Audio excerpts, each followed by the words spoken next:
Hi, I'm Marjorie Bancroft. Welcome to InterpreTIPS, your chance to ask any questions that you want to about interpreting. Today's question comes from a medical interpreter in Ohio. Here's the question. The patient has an infectious disease such as HIV and does not want to tell the doctor or nurse about it. Should the interpreter report it to the medical staff, keep it confidential, or inform her supervisor? Great question. Tough question. 10 years ago, I would have given a different answer. Not to the first part, the easy part.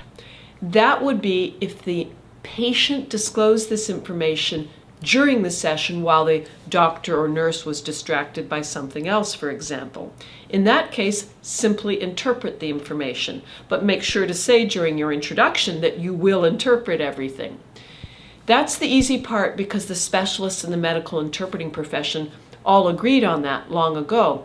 The tricky part is if the patient discloses information like that outside the session to you as the interpreter privately and says, don't tell anyone that I said that, don't tell the doctor. 10 years ago we would have said, or some of us would have said, no, you can't disclose that, that's confidential. Then in 2004, the National Code of Ethics for Interpreters in Healthcare was published. That's a fabulous document, one of the richest in the history of medical interpreting. Read it. You can find the link just below this video. Before that document was published, you could only disclose confidentiality really in situations of imminent danger, threat of homicide or suicide. Conditions like HIV do not fall under the legal definition of imminent danger. So what does the National Code of Ethics for Healthcare Interpreters say about this question? It has an answer. Here's the answer. Two options you have. The first option is the preferred option. See if you can get the patient to disclose. Do this not by telling the patient, you must disclose this to the doctor.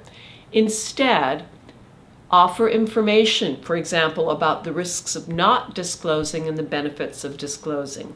If that doesn't work, you can tell this information only to a member of the treatment team that works with that patient, such as a doctor or nurse. So not the medical receptionist at the nurse's station, not your supervisor at the language company or interpreter service that sent you, or your supervisor if you're a staff interpreter at the hospital, or not the nurse down the hall, only to someone in the treatment team, such as a doctor or nurse, who works directly with that patient. I hope this is a clear answer to your question. Terrific question. Thanks so much for asking it. Take care.